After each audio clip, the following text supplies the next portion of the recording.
All right. Hello, everybody. Welcome to a discussion of the Edan Trilogy. And I'm very excited to have as my three guests today, three wonderful readers, three wonderful people. And two of them probably are familiar to a lot of you from YouTube. And one of them is just a wonderful person who has agreed to come and chat with me. I love meeting readers, so I'm really excited about this.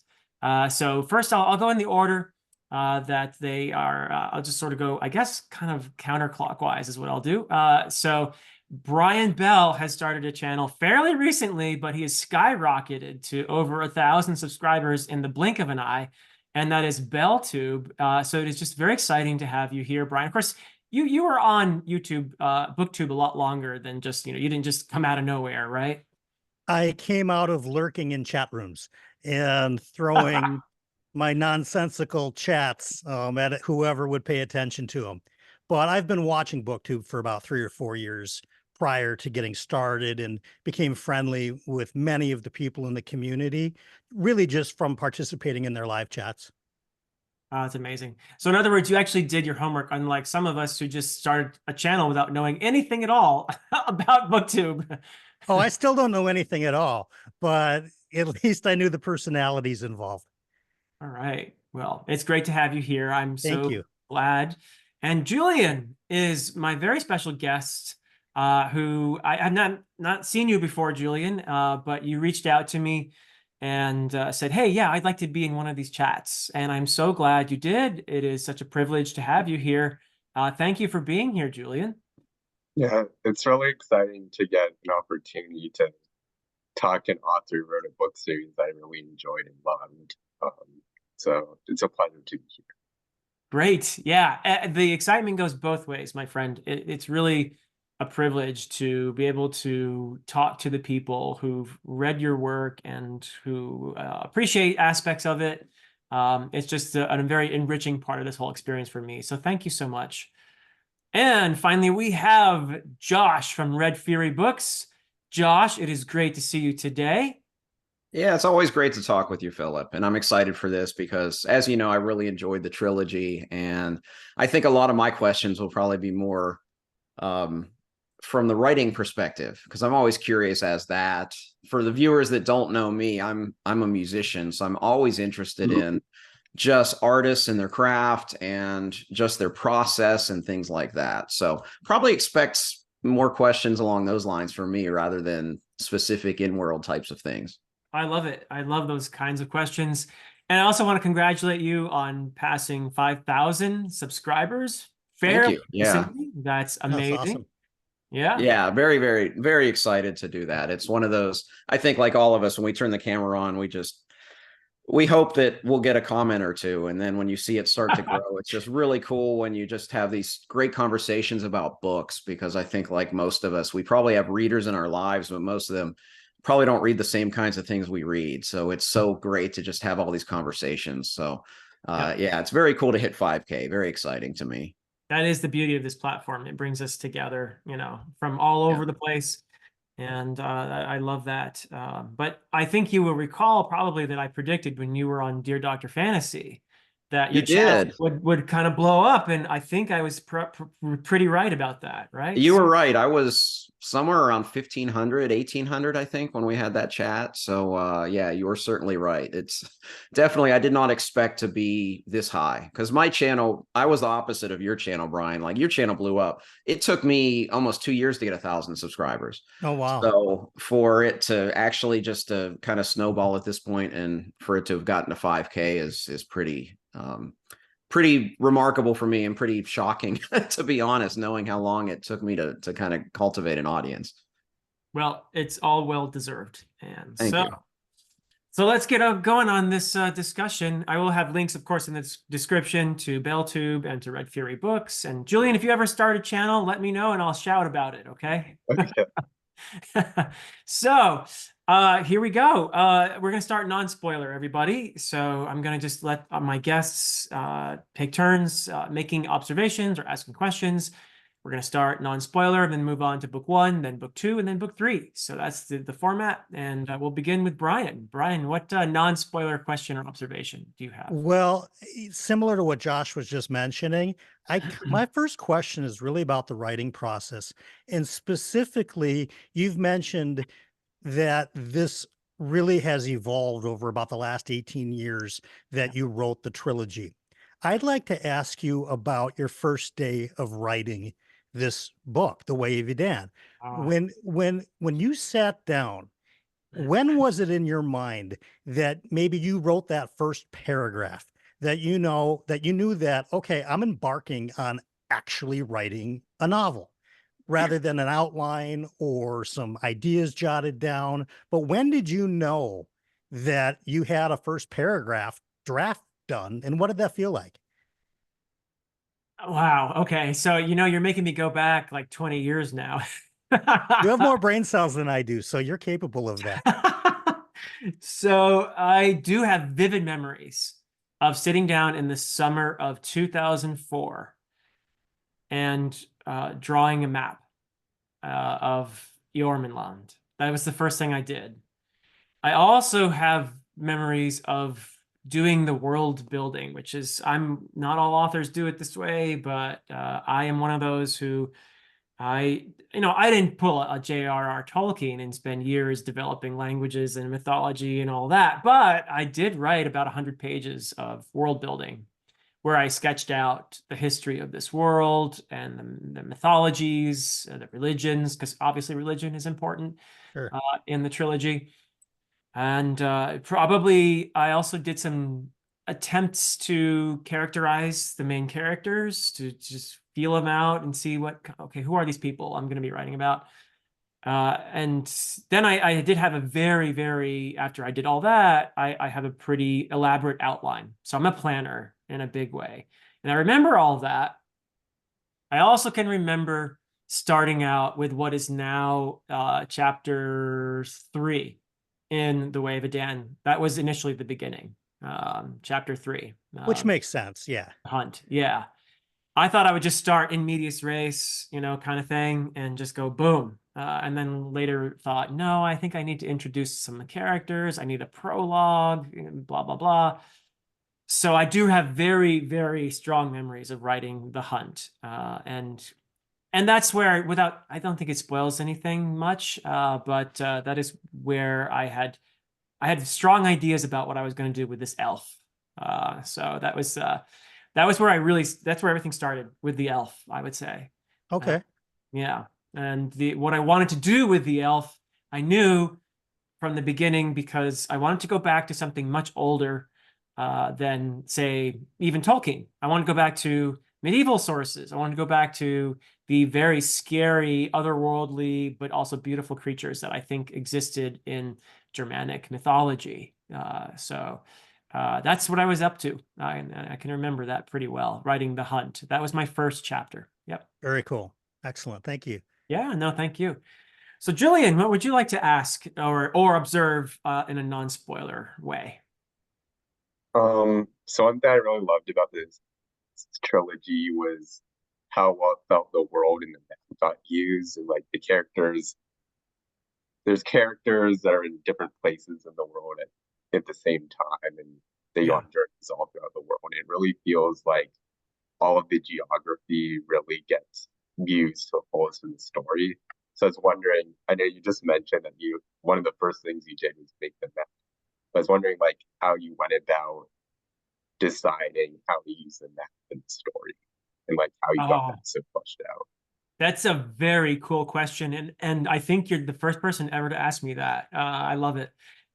So yeah, no, I was very much focused on the map as I was writing, to the degree that I actually plotted out. I looked up things like, how far can you sail on a Viking ship in one day, or how far can you ride a horse in one day, or how far could an army march in one day? I had to look up all these things in order to know, and then I actually plotted it out on the map. So I had to time everything. So I hope no one actually tests me on this, but I'm pretty sure it works out pretty well in terms of the timing of everything. And one thing I did in editing was I took out a lot of references that made it clear that I had done my homework. And I thought that was a little too exposition-y, right? Where I would say, and while Dayraven was here, on the same day, blah, blah, blah, blah. And I realized, no, I don't like the way that reads. But in my head, this is the day that Dayraven is doing this, and we're with this other character in this part of the world. And I had plotted all of that out elaborately. So yeah, I'm a planner, I guess you could say. And I wanted it to work. I wanted to, for me, there's a lot of stuff you do behind the scenes. It's like when they made the Lord of the Rings films, the Peter Jackson ones. They would make props and they would, make little carvings in the, let's say, Elrond's, in Rivendell, and all kinds of stuff that no viewer of the films ever will see. Okay, but the actors on the set would see that stuff, and it would help with their immersion.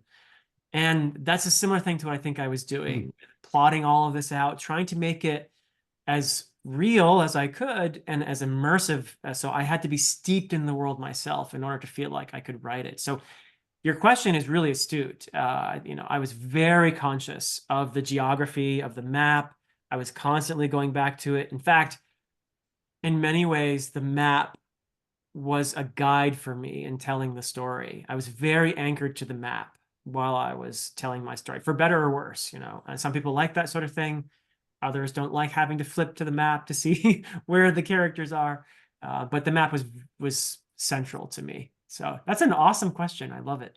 Yeah, I'm not sure I like specifically noticed how accurate the travel times were, but it was definitely not something that ever took me out of my immersion. So I appreciate all the work you did for that. And kind of a follow-up question, did you ever decide to change or edit the map after you had already started writing the story, or did it kind of stay how it originally was? Oh, that's another good question. So I had to change a few things to make everything work in the story. Initially, Azralad was much bigger, and I realized, no, I need this many days for them to reach Azralad, so I have to make it smaller. And I erased, the northern part of Azralad and made it by Northern Astralanders. Yeah. Yeah. Sorry, Sequara. Yeah. So yeah, no, I did make some changes. I relocated, I shifted, a city a little bit in order to put it in the right place. Yeah, I had to move Hasumir, which is that swamp that that Dayraven and Imhar and the mercenary company go to in the Way of Adan. I had to move it in order to put it in the right place. Because when I made the map, I just sort of let my imagination go. And then later I did have to tweak things in order to make the story work. So yeah, yep. So yeah, but for the most part, other than those few things I mentioned, I think the map worked really organically. So yeah, great questions. I love those kinds of things. So Josh, how about you? Non-spoiler. Yeah, so actually along the lines of both of their questions, one of the aspects which I remember when you started talking about on your channel that I thought was fascinating was just how long you'd been working on the book. Yeah. So I'm just curious, during that time, how much evolution, because of during that time you changed as a person, you read a lot of books in 18 years, were there more influences that kind of changed the story as it went along? Yeah, that's a great question. Yes, you guys are great. I love these questions already. When I wrote what would become books 1 and 2, starting in 2004, I had already started to expand my fantasy reading, and with the idea that, because for years, since I had been like a 12-year-old boy reading Lord of the Rings, I knew I wanted to write fantasy. I wanted to do what Tolkien did, right?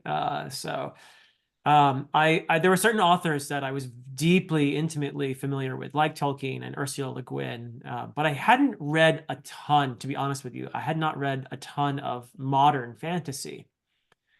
And my education in more modern fantasy began probably with A Song of Ice and Fire, which I started reading, I want to say in the early 2000s, definitely before I started writing myself.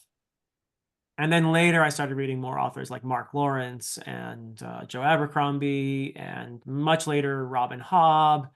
Um, and then at some point in this process, after I had actually finished the first, what would become books 1 and 2, I read the Malazan Book of the Fallen.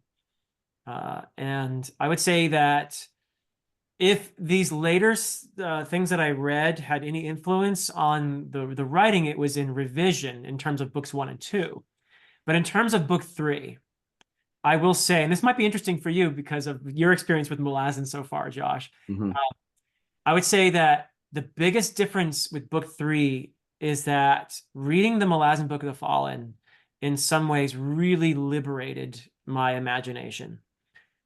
And that, more than anything else, I think probably explains the difference between book 3 and books 1 and 2. That'd be my single biggest answer, is reading the Malazan Book of the Fallen changed what I thought I could do as a writer. And I really enjoyed that. So yeah, that's my biggest answer for that one. Well, that's interesting to me because one of the things I loved most about the trilogy is I felt like, yes, it was modern fantasy, but it still had so many classic elements. You know, a lot of the archetypes that we talk about, a lot of the races, even if you've changed the names a little bit. So most of those were already in place when you started, I guess it sounds like. Yeah. Oh, yeah. Okay. So in addition to Tolkien, Le Guin, and some of the older fantasy writers, my biggest sources of inspiration go back to like mythology and medieval literature. I'm a huge nut for Beowulf, as you three probably might have heard me talk about Beowulf occasionally. I know I love Old Norse sagas. So those things are just as important to me. That is why I had to figure out, oh, wait, how do you actually write a modern fantasy? Because that's not quite the same as an Old Norse saga, as wonderful as they are. There's an adjustment for most modern readers to make in order to read the sagas. So yeah, I mean that. Did I answer your question? Yes, absolutely. Okay, good. Also, Cool. Julian, yeah. if I could ask a follow-up question, I'm also curious about how your experience as you've been writing as an English teacher and working with your students, if that has had any influence on the trilogy. Yeah, absolutely. Yes, I have had the joy of having some students be functioning as kind of like beta readers over the years. So going back to, gosh, I finished the draft in 2007 of what would become books 1 and 2. And I'm pretty sure that shortly after that, I had students reading that draft, like a handful. And their feedback was wonderful. It was really helpful and encouraging. I wouldn't have been able to keep going without the feedback of kind people over the years who said, yeah, this is pretty good. You should keep going, it wasn't necessarily like massive editorial help that I would get later from my literary agent and from AP Canavan, who became my developmental editor. But it was important to me to have students as well as family members, friends read the earlier attempts that I had. And now, of course, I have occasionally students who do really love fantasy and hear that I've written a trilogy and are, very interested in it. So it's pretty cool. I'm lucky to have had this career of working with students who keep me fresh. That is one of the joys of teaching. Josh knows, because he's also a teacher. One of the things that I love about teaching is that it constantly keeps me fresh. I have to learn new stories all the time.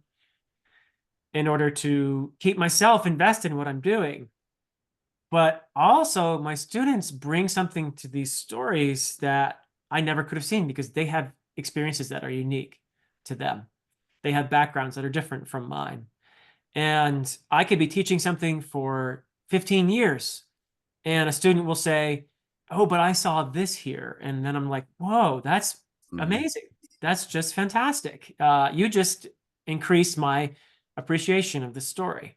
And I love that. I live for that. And so, yeah, I'm really grateful to my students for helping me to be a better reader, for helping me to be a more enthusiastic writer, and to just keep the joy of in going to the classroom. Yeah. So yeah. Are you guys ready for the Way of Adan? Okay, Yep. so this is the signal to everyone. We are talking spoilers for the Way of Adan. Brian, what are you thinking? Okay, so again, when we started, or when you started, when we started, like I was there with you writing the book, when you started, it seems to me back in 2004 that there wasn't so much of a delineation between soft magic systems and hard magic systems. Everything was, I don't know if everything was soft, but certainly a lot of your references and a lot of the things that you were reading back then was. And I think obviously Brandon Sanderson came along and really put this emphasis into hard magic. And I guess my question is during the Way of Adan, at any point, did you feel, were you feeling, and it's a little bit difficult to phrase this in a question, but did you feel like the magic of it was almost like you could do it as you went because you weren't required to follow certain hard, rigid rules about a magic system? Because really, the Edan trilogy as a whole, as you've already mentioned, is really more about lore and world building and religion and culture and themes rather than a magic system device. So did you you find freedom in that when it came to the magical elements of the Way of Adan? And really, it could be anything. It could be the sorceress. It could be Day Raven's stuff that he's kind of working through. Is that a question? I don't know, but I think it it's is. just, Yeah. it feels like, it kind of feels like one that in a sense that since you started before all the hard magic became so in vogue, and now I think it's almost kind of becoming out of vogue a little bit, but that's what trends do. If you could elaborate on that, that would be awesome. Yeah, I'd love to. I never thought in terms of hard versus soft. I just wrote what made sense to me. And I do think that in some, and this is not a criticism at all of Brandon Sanderson, because I think he's done a lot of good things for the fantasy genre, and I will always be grateful to him for that. I do think that I have a very strong personal preference for what is now labeled soft Right. magic. And that for me, it boils down to a sense of wonder. And if you try to dissect something too much and you get into it and you see exactly how it works, then for me, at least, that is wonder killing. It is not something I wanted ever to do myself. I can see the attraction. I read Mistborn and I've read the first Stormlight Archive books. I've read a couple other authors who have more hard. I think it's more of a system, really, if it's hard magic. I don't think even you could call it soft magic having a system. Right. Right. There's no set real rules, I think, Right. that you Right. have to follow. And I think to some degree, when you drill down real hard into the hard magic systems, it almost takes on more of a science fiction element in my I mind. agree. I agree. Yeah. And that's cool. If that's what you like, especially, that's great. And I can sometimes dig that sort of thing. Yeah. But my go-to favorite kind of thing tends to be more the preservation of wonder, the idea of mystery. And so I do, that's where I lean. But that said, I do have some very important philosophical underpinnings to the magic. It is very Eastern in its conception. the idea of connection, that we are all not just, here together, but that we are actually part and parcel of the same primal energy that inhabits everything. That's a very Buddhist notion, right? Yeah. Also Hindu, and I lived in South Asia. I am fascinated. I'm not an expert at all on Hinduism or Buddhism, but I'm fascinated by their philosophies. I've read a fair amount. I've read the epics, the Mahabharata and the Ramayana, and so yeah, I'm definitely coming from a let's call it purposeful. I hope that I'm being purposeful in what I'm doing with the magic. I'm not just kind of groping in the dark. I'm actually trying to do something with these philosophical underpinnings. There's a point to the magic, actually, Got that it. is central to the story. This idea of connection, this idea of transcending the self in order to see oneself in the other, to know that not only does what I do affect this other person, but I am this other person. Right. It's affecting yourself. Yeah. Yep. Yep. Absolutely. So yeah. Does that Cool. answer your question? It does. Yeah, it does. I suspected so, but I wanted it on record. Cool. No, it is. Julian, what would you like to say, observe, whatever, about the Way of Adan? Yeah, I think that question should really connect both mine.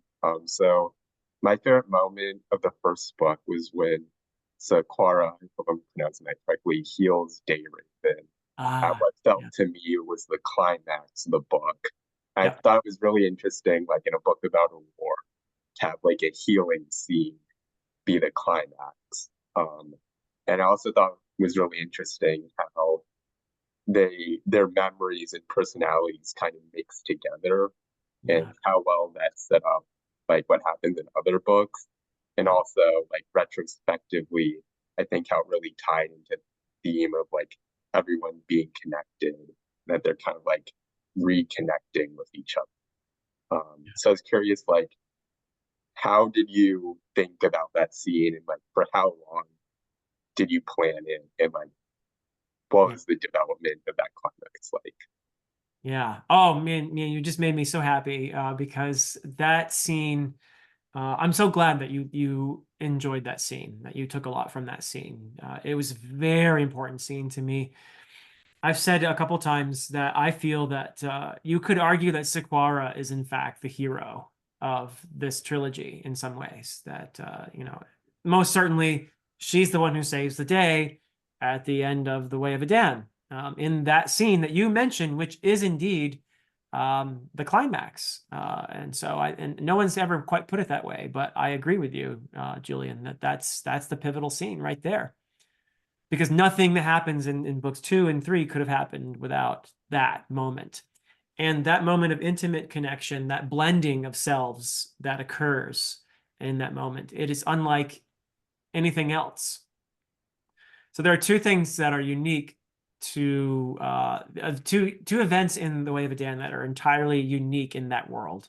One is that Dayraven survives a meeting with an elf. That's just not supposed to happen. The other is that healing that Sequara does for Dayraven. Yes, when in my magic, and we're not calling it a system, but the fact is, when you heal, you blend consciousness with that person. You're blending energy, so you do share their memories for a moment. There's a kind of intimacy in that, but that goes away after a day or two normally. But with Dayraven and Sequara, it's permanent. There's this idea, then we won't say much more about it, but because it's really spoilers for the next couple of books, and that's my fault. But that's a very, very important moment in terms of what I'm trying to do theme-wise in the trilogy, but also as a plot element, and it plays a very important role in the Prophet of Adan, and also later in Return to Adan. But yeah, that was a moment that I knew. There are certain moments, for me at least, as a writer, that you need to get to. And these are the what you hope will become the really cool, iconic moments for readers. And that was the key one for me in The Way of Adan, was that sequence leading up to that healing, and most importantly, the healing itself, where that's the convergence, you know, to put it in the Malazan term to it. That's the convergence, where you've had kind of what's happening, especially in the latter part of The Way of Adan, is you have Dayraven, Sequara, Dayraven, Sequara, Dayraven, Sequara, and they're coming together. And that's the moment when they actually unite, right? So yeah, that's what everything was leading toward, really, that moment. And you nailed it. So, yeah. Yeah, I think he's Sakara or Sequara. I say Sequara, but I don't. Okay, you're the author, so Sequara. Yeah. I felt she was the hero of the book, Hmm. and she was easily my favorite character, and it was one of those I just wanted more of her in that book, which is always a good thing. Yeah. That's a good thing, I think. Yeah, I love her character. She's still a favorite for me. But so I think Julian, did I answer your question? Cool. All right. So Josh, Way of Adan. Yeah. So one thing, I guess, the more I read fantasy, the more that I appreciate really strong world building. And I felt that in this series. And that's one of the reasons I connected really early with it. And there's one aspect of it that not many people talk about, and I'm not even sure if I can ask the question right, but it's in fantasy tales, the names of things. For me, they either feel right or they somehow take me out of the story. And I even, when I did the review of Way of Adan, I talked about this, and I just said that it just felt like everything had the right name. And I don't know if there's a question there, or maybe it's just, how did you come up with this? And if there's a system, because it felt just so organic for me, because I have read some fantasy in the last couple of years where certain proper names of places or people just felt out of place for the world. And I felt that everything had just an organic, natural quality to it. Yeah. The answer is languages. The fact is, I agree with you 100%. When I read a fantasy book where you have a bunch of names that just feel like they don't mesh together, it's absolutely jarring. It kicks me out of the story. So what I did is I don't know if it's cheating or not, but I leaned on real world languages, some long dead, some actually contemporary that I'm familiar with, in order to keep the cultures and the languages and the words and the place names and the personal names within them consistent. Because as you all know, there are certain sounds that you make in one language that don't exist in another language. So, for example, the DH that you see in Sildaran, right? That's sort of an aspirated duh sound. That's not a sound we make in English, but it is a sound that they make in most South Asian languages. And I was leaning on my time in Nepal and my familiarity with Nepali and to create those cultures, especially the language. So if you were to read Andumaic and you're a Hindi speaker or a Nepali speaker, you'd be like, oh, I think I know what they're saying in that conversation, actually, because I'm just sort of mangling Nepali for Andumaic. And that's true of every culture, is that I try to be linguistically consistent with the personal names, the place names, and the language itself, where I present it in the books. So the Mark and Torland and Elland are based on Old English. Grimrick, the Theos, Orvandil's people, that's based on Old Norse. Adanon and Cargillion, very much based in Welsh and Celtic influences, the sounds of Welsh. And the Andumaic kingdoms, meaning Azralad and Sildaran, Golgar, and Sundara, are all based in South Asia. So that's how I made, I hope, and it sounds like it worked in your case, the cultures feel, at least linguistically, consistent. And that was very important to me. Because I think it's the worst thing is when you just take a bunch of, oh, this sounds cool, and just put a bunch of random names in there, and it just doesn't work. So at least for me. So No, I'm the same way. I mean, one of the reasons I like fantasy is the escapism and also the immersion factor.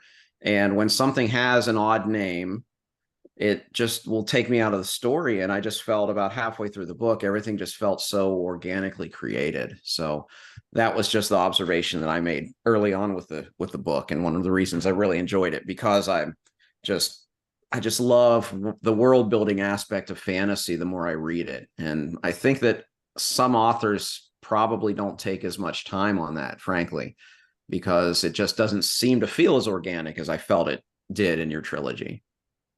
yeah, and that's important to some of us, obviously, and then I think other people are like, yeah, I don't really care. Yeah. But yeah, I'm definitely in your camp on that one, Josh. So I couldn't imagine doing it any other way. But there are some great writers out there who don't really think too much about all that stuff and just what sounds cool, and they write great characters and great stories. So, sometimes I don't even mind. They can get away with it, but yeah. True. So, great. I think it is time for us to move on to the Prophet of Edan then. These were all excellent questions, but we are moving on. Brian, what are you thinking about the Prophet of Edan? Well, first, I think you just named your next thriller book, The Nepali Mangler. But for The Prophet of Edan, I did take some notes, so I'm reading them here. So I appreciated this is maybe more of an observation than a question, but maybe there's a question hidden within this observation. I really appreciated how you handled the timing of Dayraven's training. So in book one, we get the fact that he's got some kind of a mystical energy going on. We know what the source is. We don't know how it works. We know he's been basically sent off to see the wizard, although the place he actually gets his training is a far detour from where we thought we were going in book one. Yep. But I really appreciated the amount of time you spent in the training, both not rushing, an 80s style Rocky Balboa training montage that, all of a sudden, within one chapter, he has mastered all of his powers and he's, going off to do great things. And yet you didn't drag it through the entirety of the book where it's kind of getting a little stale after a while. And so this is maybe more of a compliment. It's more of an observation. If there's a question, feel free to answer. But I really found that the amount of training that the character went through and from who he received the training from was significant. I thought it made for the perfect recipe of how that works. Not too short, not too long. Thank you. Yeah, I mean, I think a lot of people, when they talk about the Prophet of Edan, seem to emphasize the action. And there is a lot of action. There's a lot of battle. There's a lot of dragons vomiting fire and all that. So I'm not disagreeing with that. But I don't think people talk very much about what you're talking about. And those are the quieter chapters. And there are a lot of them, especially in the first half of the book, with Dayraven getting prepared. And I saw these chapters as character building opportunities. So I definitely wanted to give a sense of Dayraven's progression as someone who's decided at a certain point, yes, okay, I will do this thing. I will try to master this thing, this curse in me, in order to use it for something good, in order to help combat what the Supreme Priest Bledla is doing, But it's also a very important bunch of sequences there, where you have Sequara teaching Dayraven how to speak and read Andumaic, for example. And I had some fun with that as well. There's this scene where, she's trying to explain all the different forms of you. In English, we're so impoverished. We only have you. We used to have thou, which was the more informal, actually, form of you. So if somebody you're intimate with, you would call thou. But you know, we lost that even. Whereas there are other languages, you know, like Spanish, for example, they still have different forms of you, more formal and informal. But we also have Nepali, which has 4 different ways to say Wow. you, at least 4. And so I have that scene where Sequoia is trying to explain to Dayraven, okay, what he's like, what are all these different ways to say you? What are they for? You know, so that's a moment to do some, you know, world building. That's a moment to create a sense of increasing connection between these characters and to give a sense of Dayraven's progression. So character building opportunities, you know, and relationship building opportunities. Well, Yeah. and I think specifically to what you had just said, it gives American readers and English speaking only readers, which, you know, in this country we suffer from greatly, but the just the knowledge that there are 4 ways to say you, and there are, you know, and there's reasons for it. It's not just 4 random words, but that there's meaning behind it. So I think that it became educational in a sense as well, which Yeah. one might expect from somebody who's a professor. Yeah, Somebody named Dr. Fantasy. Yeah. exactly. Cool. Well, thank you. I mean, that's, like I said, it's more of an observation with probably a question hidden in there. And I think you did a marvelous job with what I was wondering about. Yeah, cool. Thank you. Well, Julian, it looks like you're being visited by an elf there. The sunshine coming in, which is kind of a nice effect. I like that. Yeah. I was like, what's happening? But I was like, oh, this is kind of cool, actually. Cool. Anyways, so one of my favorite things about the trilogy is really the thematic ideas you focus on about interconnectedness and how like everyone and everything is connected, and kind of part of like one bigger entity, which could be called Eden.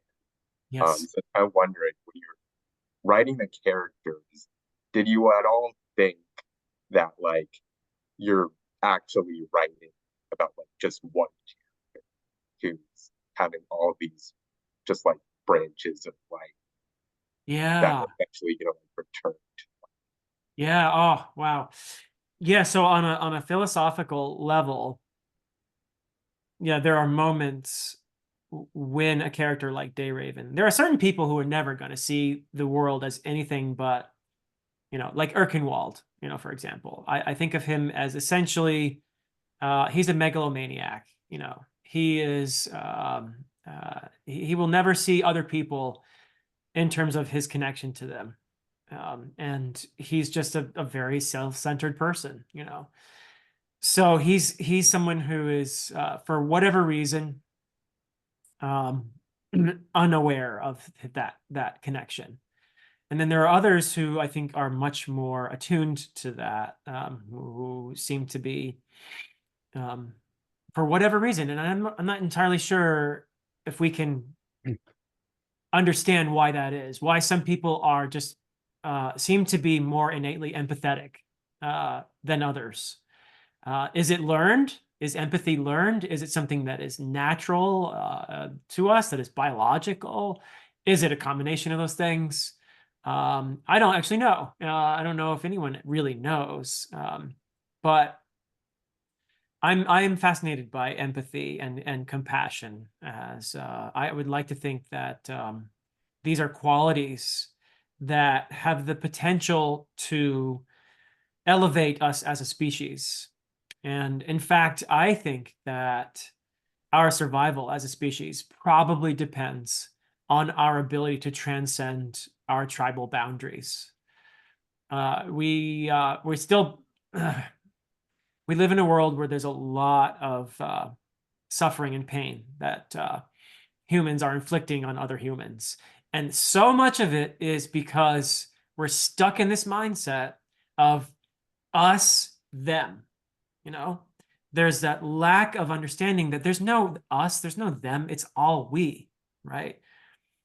And that to me is the biggest problem with humanity. And if we don't learn to transcend these tribal boundaries, I think we're screwed. You know, we're probably going to end up destroying ourselves. I actually have some hope that we can do it. But yeah, so I think when I write about a character like Dayraven, who seems to have this desire to connect with other people, to understand other people, to have compassion. That's kind of important to me. That's really at the heart of what I'm doing. I hope I don't ever come across as preaching a sermon or anything like that, but I am definitely trying to explore the idea that empathy and compassion are what can help us to transcend our hatred and our petty rivalries, the destruction that we wreak upon one another. It's only going to be through empathy and compassion that we are able to leave that stuff behind. So yeah, in terms of characters experiencing that, and from my perspective, everyone being one facet of this, from a philosophical perspective, we aren't distinct the way we think we are. Early on in the Way of Adan, there's Sequara's chapter where I introduce her, where she's essentially saying, what are memories? Memories are just these little lies that we keep caressing in order to convince ourselves that there's some narrative that is what we are, right? And that's an illusion. There's a term for that in Hinduism. It's called Maya, right? The idea of our separateness is an illusion. And when you're in the realm of origins, if you're somebody with the gift and you can access that illusion is dispelled, right? So that's that to me is, it's a long kind of twisty, windy way of saying this, but it's more than just philosophical to me. I think it's a matter of our survival that we understand this. So I don't know. I have no idea if I answered your question or not, but Yeah, that's great. And I really do agree with that. And also to add on, another thing I appreciated was how you also extend that connection not just with humanity, but also to animals. Yes. And like the usage of how like the soft magic powers interact with animals and let you empathize with animals, and also like to extent that like, some magic users were very exploitative, Yes. whereas Big Raven is more liberatory, and also like even became an animal. Yeah, no, thank you for pointing that out. That's really important to me too. That it's not just about us and connecting to other humans. We're here with our fellow creatures in this world, and they deserve our respect and our understanding. And the idea that they exist for us to exploit them, I think, has led to all kinds of tragedies in our world. Brian, were you going to say something? Yeah, I think even just to magnify what you were just saying about tribalism and the ultimate survival of humanity, I think that in some regard, and I'm not going to get way off into the philosophy of it all and where we are, as a country or as a world, but I don't think, and I'm not hearing, and just knowing you as well as I do from watching so much of you on YouTube, you're not advocating for removal of culture and erasure of that. You're talking about joining together while still preserving important cultural elements that make us unique and that make our societies unique. And I think a lot of people that are very tribalistic in their mind are so fearful that the people that are thinking more in the big picture schemes of things, that somehow they're going to, the things that are important, most important to them will no longer be there. And I think that as we set back and we really look about what you're talking, and I really think that that's where fantasy readers tend to get more aligned with what you're talking about, because in very few fantasy books, particularly epic fantasy, do you have these nations that one is clearly right 100% of the time and one is clearly wrong 100% of the time. It's generally nations that survive some sort of a threat, and have to figure out a way to work together for the betterment of all. And I really think that that's what you're saying more in the tribal lines being diminished rather than cultural ones, rather than, you know, separatism, that type of thing. Yeah, no, that's a great point. Yeah, I mean, we don't, that's a very important, I think, nuance that you've added to that. And I appreciate that because, yeah, I don't think, and you're right. I think that if someone hears this talk about, oh, we need to transcend our cultures and we need to, that feels threatening, you know? Yeah.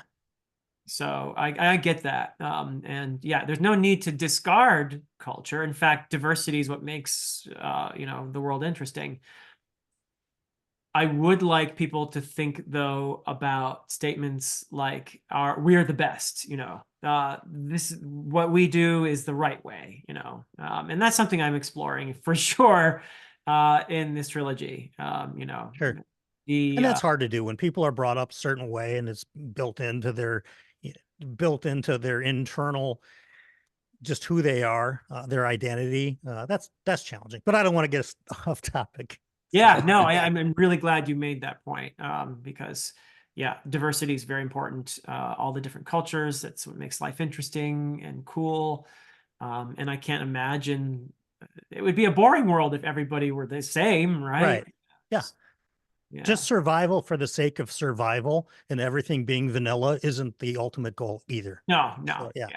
no, absolutely not. So great. So I think we were on Josh for Prophet of Adan. Is that right? Yeah, I want to pivot a little bit and Right. give you a writing question because, well, two things that you mentioned in our talk already. You mentioned that you are a plotter, Yeah. and you also mentioned that you kind of wrote the first two books together, and those were kind of finished. So as we're kind of bridging from second book to third book, the one thing I really liked about the second book that I think a lot of authors don't do very well is I felt that there was an ending, and I felt that, and not just a big action. I think some authors think, oh, we'll just throw a big action sequence that'll end the book.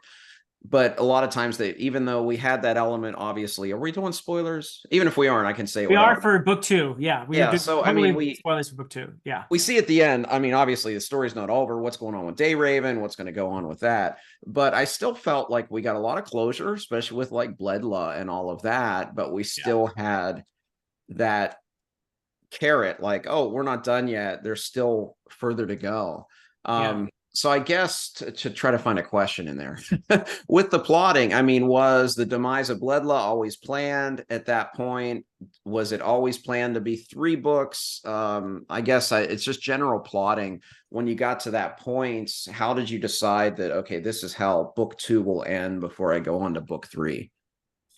So yes, I did know that Bledla was going to die at the end of what is now book 2.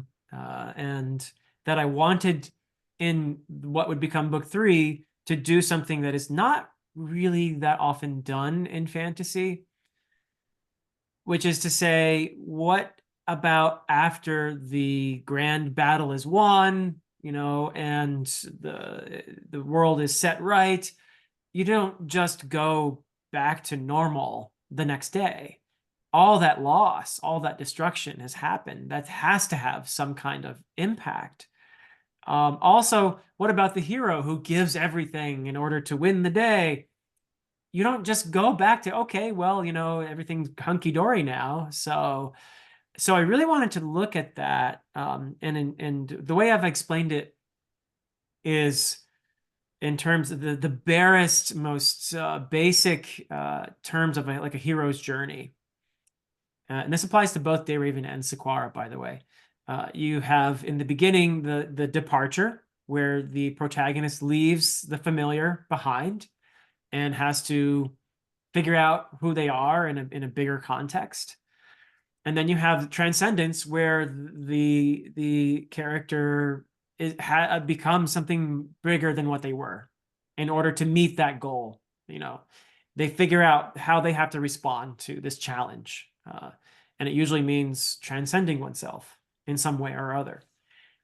And that's where a lot of fantasies end, is just, okay, hero triumphs, yay, wave the flags, everybody goes home, we're all happy.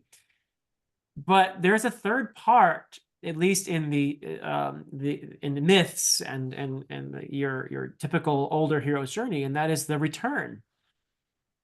What about the return? You know, and there are people who really dislike the Scouring of the Shire, you know, in Lord of the Rings, because it's like, what is this weird add-on? You know, I think that the Scouring of the Shire is actually really, really important, because here you see how these protagonists have changed and how they will now relate to the place that they called home.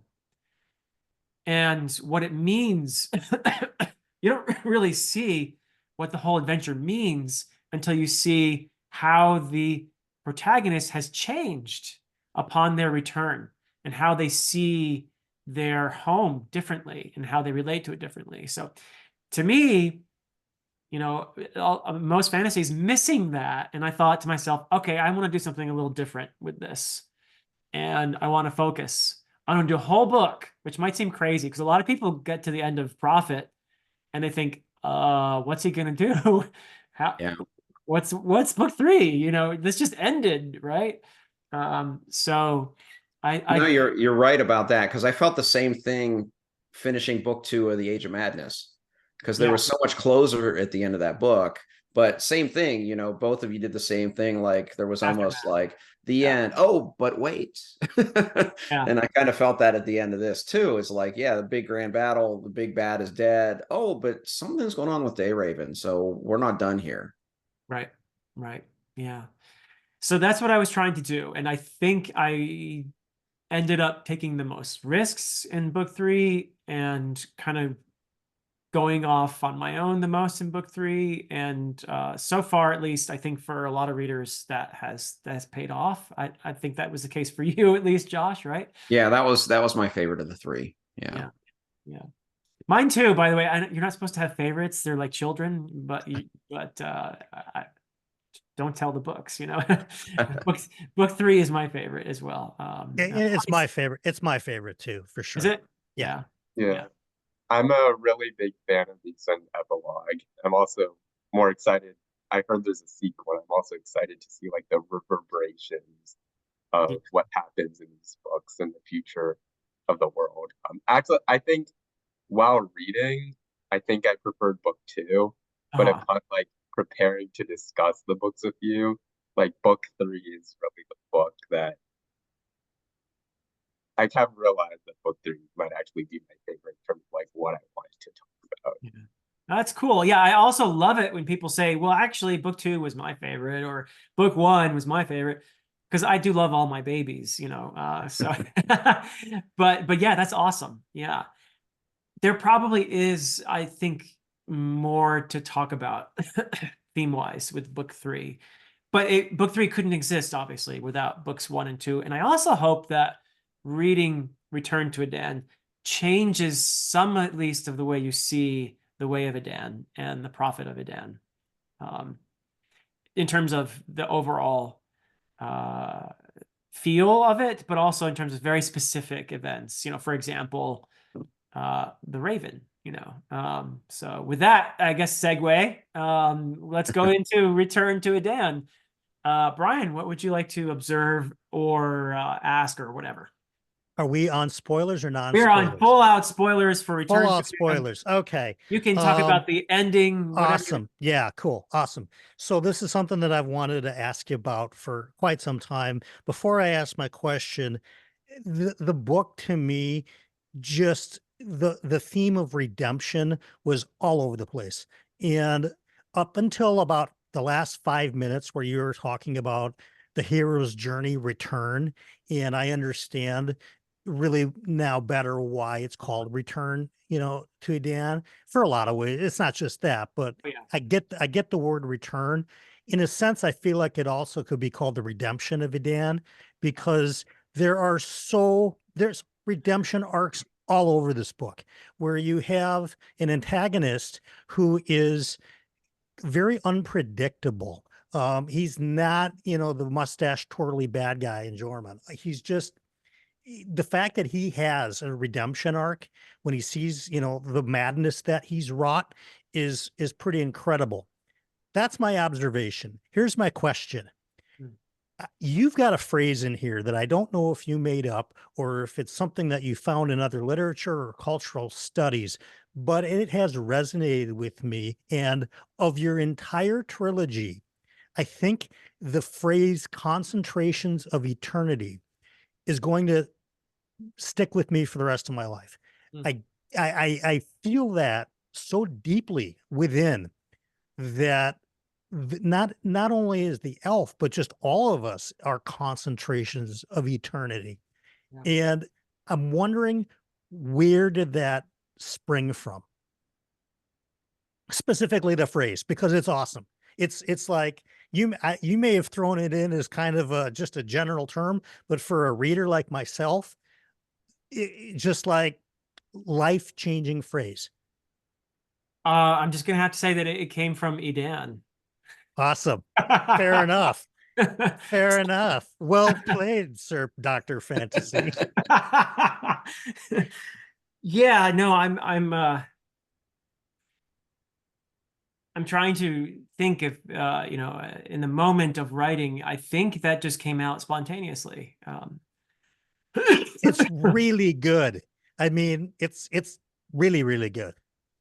Yeah, thank you. You could meditate on concentrations of eternity for decades and still come up with new things. Yeah.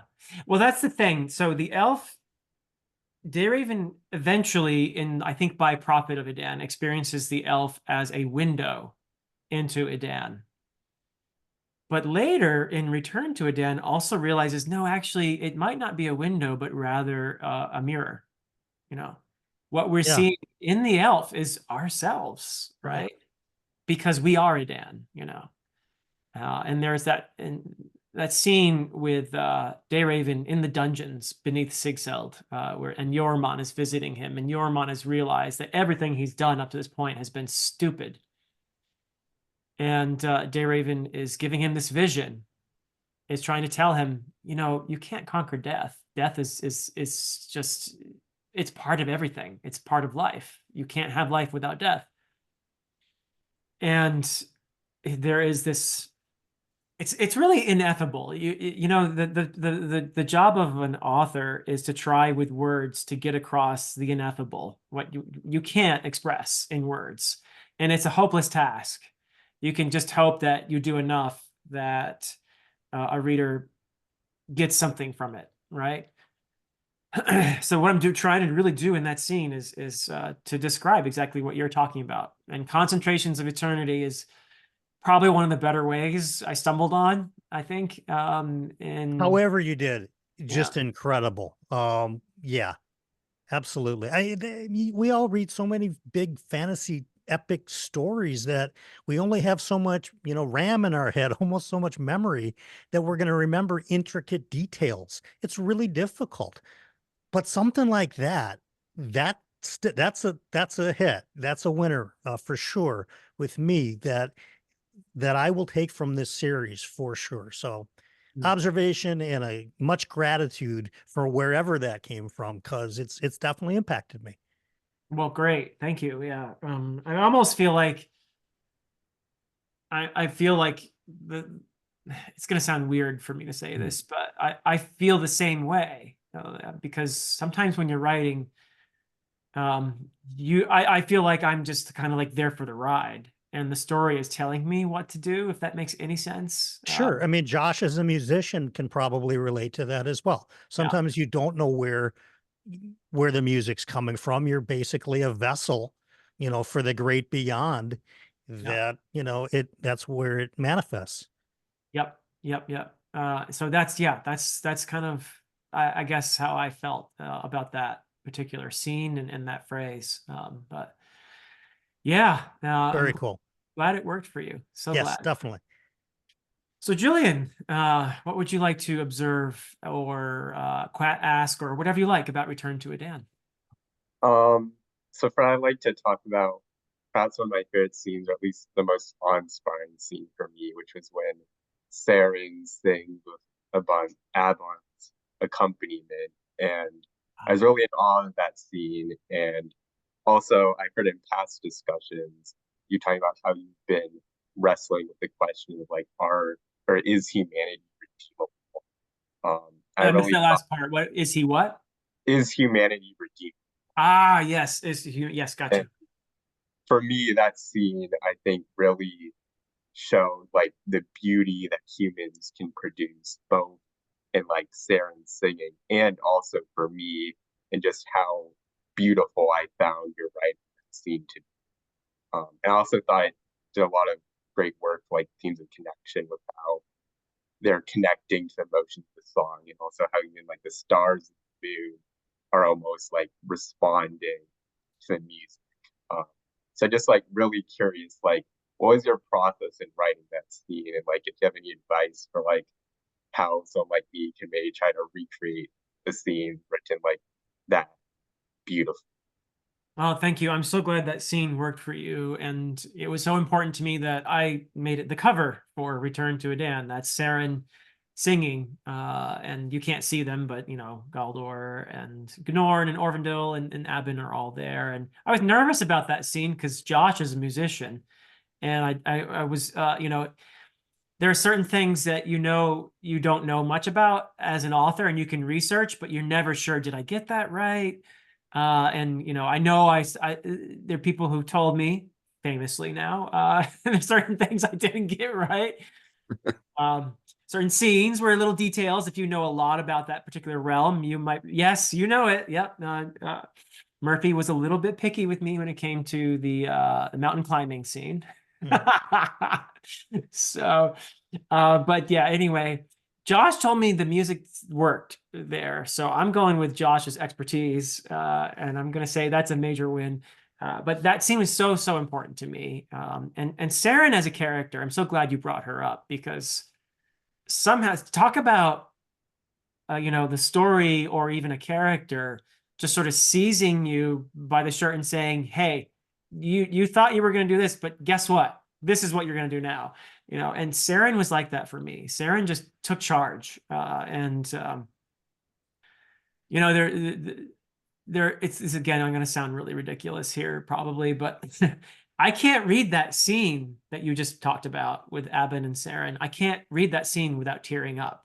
And a lot of it is because of, yes, everything that Saren goes through, and the fact that the others, without knowing specifically what happened to her, music is something that I feel very strongly allows us to transcend ourselves and connect with other people. And in that moment, with her singing, Abin especially, but all the others feel all of her suffering, all of her beauty, all of her being in that moment, that she shares that with them. And, it's not just through magic that this sense of connection can emerge. I think there's this incredible wonder and beauty in something like music, which allows us to, as much as anything, inhabit another person, to experience their emotions, to transcend our individual egos and be part of something much greater than ourselves. And that's what I'm trying to do in that scene, is to create that sense of connection. And so it was a very, very important scene for me. I was just hoping very much that people would connect with it. So I'm so glad that it worked for you. And again, it's one of those things where you write a scene and in the midst of writing, you kind of lose yourself. And as a writer, you sometimes, and it doesn't happen all the time, by the way, there are certain scenes I write that are just like painful and I'm pushing every word out. It doesn't feel like that necessarily, but there are some scenes where I just can't, my fingers can't keep up with the words as they're gushing out. And that was one of those scenes for sure. And you feel like you're a vessel, like I think Brian, one of you just said that. You feel like you're a vessel, and that the story is just kind of coming through you in that moment. That's the beautiful thing about the creative process, really. I think it's true in sports too, where you get to a point where you're no longer thinking about what you're doing, it's just happening through you, you know. So my process, what my experience, at least as a writer, was in a way mirroring what I was trying to do in the scene in that moment, with this sense of this is something bigger than me here going on. And of course, I'm nervous the whole time, thinking, well, what if people read this and just think it's dumb, you know? You know, you never can quite get rid of that feeling. And then you're just so happy when some people read it and say, oh, this scene really moved me. This scene really worked for me. It just, I think as a, sorry to interrupt, but I think as a please do. musician, the reason that I feel that it did work so well is you focused more on the emotions and the feeling of music making and music sharing with one another. And I think where a lot of authors get stuck with a scene like this is they try to be too technical because they try to show off some level of expertise, whether they have it or not, rather than focusing on what it feels like to make music with other people. And for me, that's why the scene worked really well. And that's why I sent you that email right away, because I had to, you know, tip my hat, because that's something that as a musician, I remember, you know, minor spoiler to Fool's Quest. There's a scene in music in that book that when it started to unfold, I was starting to get nervous because the scene was so important and I knew kind of what was going to happen. And I just said, oh, I hope that she does it well. And of course it's Robin Hobb, so it's brilliantly done. But I felt, I mean, I felt the same thing in your scene, that the reason that it worked so well and it resonated with me as a musician, and obviously with, you know, with a lot of other readers, is just the fact that you hit what it's about, the feeling behind it, and rather than focusing on, you know, the technical aspects of it. Yeah, I totally agree with you about Hobb. Another writer who does it really well is Patrick Rothfuss, actually, who creates the feeling, that the emotion that you're meant to feel upon hearing the music with words, and that's yeah. So I'm glad it works for you guys. That's really Also, yeah, Julian. Yeah. I also sing gospel music in a choir. Oh, beautiful. Yeah. So one of the things I love about that is how when I sing the music, it kind of makes me feel connected to my history and like my ancestors. Yeah. And I really felt that in that scene. It also got me to tear up. Oh man, there is nothing like gospel music to make you feel like you're part of something, right? I mean, that is just amazing. Talk about transcendent. Yeah. That's beautiful. That's really beautiful. Yeah. So yeah, magnificent. So where were we? Josh, did you ask your return question? No, I just have, I have one, and this is, so when I did my short review of Return to Edan, the one thing I talked about that it was kind of a surprise, but it was also just one of those, it's something that was very well done, is your manner of characterization is, I compared you to Justin Cronin, who's a favorite author of mine. Cronin, either in his standalones or in his series, his manner of characterization, it's one of those where you don't realize you care about a character until something happens to them where all of a sudden you're emotional or you feel gutted by it. I was gutted by Munzil's death. Oh, Munzil. And I did not see that coming. So I'm just curious about your, just how you do character and how you pulled that off for me, because that was a character that I liked. I liked what was going on with all the tribes and everything, but I didn't feel like I had an emotional investment until all of a sudden that chapter just wrecked me. I mean, I was blown away by it. So I'd just love to hear you talk a little bit about how you write character and how you approach character. Ooh, yeah. Yeah, I'm very gratified to hear you say that. I think a lot of people would have said the same of Dayraven too, that they didn't really care for him much in books 1 and maybe a little in 2, but then at the end of 3 realized, oh, actually, maybe I do think he's okay. So, but I think we grew with, see, I think I could see from a technical standpoint why we saw that with Dayraven, because I think for Dayraven, for me, it was seeing him through others' eyes that made me love the character more. But Munzil, it just, snuck up on me, and then just just a big surprise, I guess. One of the key factors with Munzil, if I'm stepping back and I'm telling you as a writer why I think that might work, is because of his relationship with Skuld. It's when you just said it very well, actually, a moment ago. When we care about characters, it's often because a writer allows us to see those characters from another character's eyes.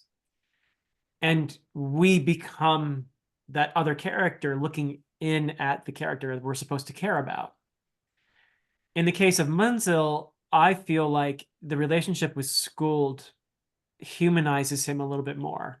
It gives you a sense of investment. That here's a man who's lost everything in the past, and he's trying to make something of himself to rebuild. And he's there in the end, not just because he wants to see what happens to his people, which, by the way, in his culture, your people that's much more important than yourself. His investment in the folk of the tribes is his reason for existence, right? And when they're taken from him, that's everything. So his only purpose really remaining to him is to do whatever he can to give them real rest, right? And so for the elf to have created an army of essentially elf zombies, or elf dwellers, as I call them, that's the ultimate cruelty for a person like Munzil. But it's very if there hadn't been any Skuld, though, I don't think it would have been as impactful, because he has a very specific purpose there in that last bit. He wants to put her body to rest. For him, that's all he can do. That's about, and so it's really about, and of course the bitter irony that on one level, I think he's aware that she's not there in that body anymore, but that body is the vessel through which he became so intimate with her. That body is part of what he came to love. And he wants to see it given a proper rest. And there is something about the futility of his situation and his courage in the face of that certain doom that I think just asks for our admiration. And that is maybe a metaphor for human existence on some level. We all know we're going to face mortality. And you can make a very heroic decision, even if you're not sure what happens to you after your body goes. You can make a very heroic decision to say, well, whatever it is that happens, I'm going to make this experience as meaningful as I can. I'm going to do the best I can with what I'm given here. And I think Munzil is kind of like that. He's decided to make the most of what he's got left, and it's the last meaningful thing he can do is to put her body to rest. And he's determined to do it. And there is something so tragic and yet so beautiful in that, I think. So yeah, that personal relationship that developed between them, I think maybe one reason why it had some emotional impact. Yeah, it probably did add some humanity to his character, that not that it wasn't there, but at least you see more of his personal motivations. Yeah. Similar to how I think Dayraven's passing also gains so much more, I feel at least, emotional impact when we see Sequara afterwards. It's not just, oh gosh, I actually did like this guy, and I'm sorry that he had to sacrifice himself here. It's what happens with her afterwards that really gets me, actually, more than anything. So yeah. Yep. Sorry for that brutal ending. I loved it. Yeah. So we're near the end, but I would like to give you three a chance to raise any final points that you'd like to make, or make some final observations, or last chance to ask a question. Of course, you know how to get in touch with me, so you can always ask more. But any one of you three, no specific order here for this. Anyone want to jump in? Maybe it's a bit of a follow-up question to what Josh and you were just talking about. One thing I was kind of curious about was, how do you think the folk of the tribes and maybe like Sir and Munzel would have reacted to like Raven kind of confronting them, kind of like he did like Yoruban, Erkenwall, and other people in like caregiving sort of. Yeah, that's an excellent question. And I can say that indirectly, you might get a sort of answer to that in the sequel, in While Darkness Gathers, because that's a story that takes place 15 years or so after the end of the Adan trilogy. And you can imagine that a person like Raven doesn't, the impact of what he's done is going to reverberate. This whole religion, the Way of Adan, is not going to be the same after the events of this trilogy. So that is going to, and there were people from various parts of this world who were witness to this. So you're going to see a slightly different world because of that in the sequel. And that, so not all the folk of the tribes obviously died. You did have the one war leader, Bolverk, the one-eyed guy, who's, I'm very much pulling from various descriptions of Odin to describe this character, who, by the way, one of Odin's many names is Bolverk. He's alive. He's a crafty fellow. He's kept his people alive. So that's a bit of a clue for you, I guess. And then there are other parts of the world that we'll be revisiting as well that have changed in terms of their religion, and particularly in reference to the Way of Adan. Yeah. So yeah, I didn't really answer your question, but hopefully I gave you something there. Yeah, if I kind of get an answer to that later in the story, I'll love that, and I'm very excited to see. Cool. I'm so I glad. guess my only question is, with that, when do you, because you're writing the sequel now, do you have a plan of when you think it'll be done, or? Yeah, I've been saying that I would love to release it in August of this year. And I still think that's feasible. My problem is I have so much reading to do. And part of it is, and this is a joy, so I'm not complaining, but I'm a judge for SPFBO, and I need to read all the finalists. I'm in quite a few buddy reads.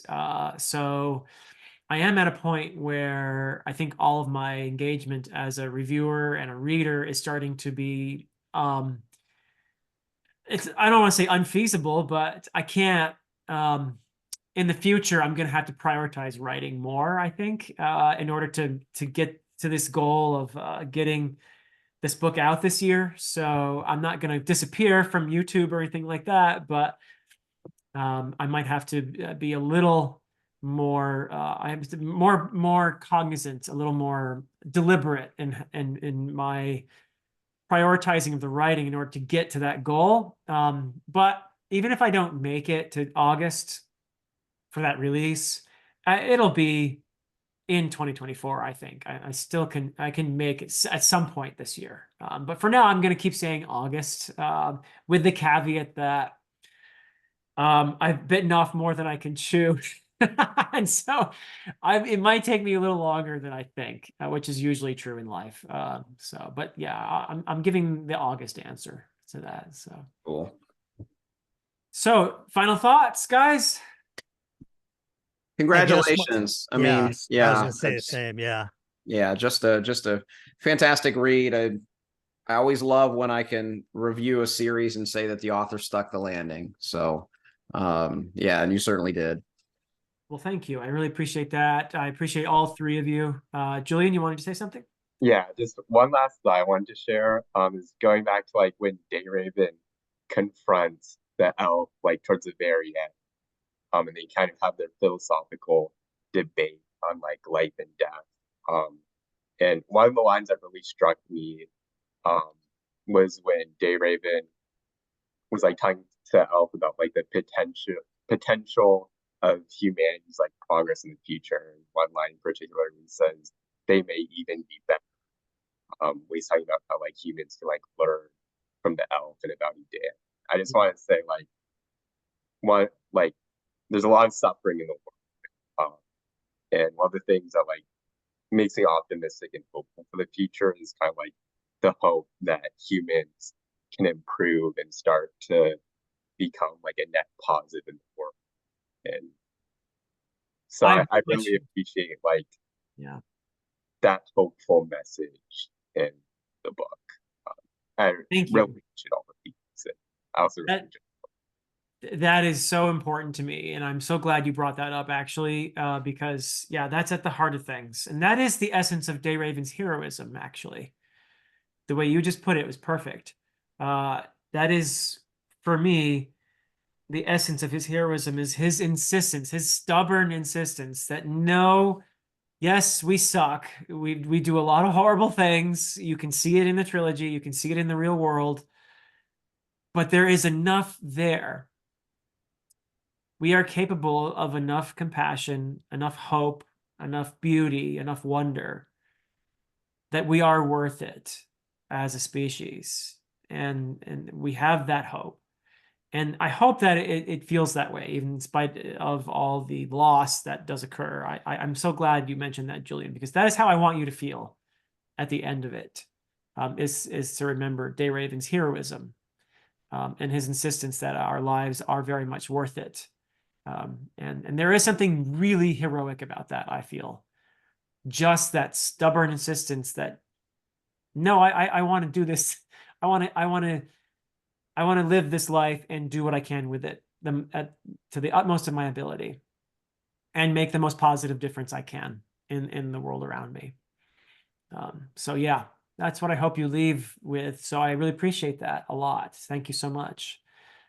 So yeah, I'm aware that some of you have places to go and things to do. So we'll end it on that beautiful note. Thank you, Julian. And thank you also, Brian and Josh. This is such a privilege for me and a joy to talk to you three and to have this opportunity to talk to astute readers who, make me feel like I did something good in this and in these 20 or so couple decades of labor, that something good has come of this. So it's a real honor. I appreciate you all, and thank you all for watching this. These videos wouldn't make sense without viewers, so thank you so much. Leave your comments, please, and all that sort of thing. And yeah, I will hopefully see you three around, and hopefully we'll have more opportunities to talk about great books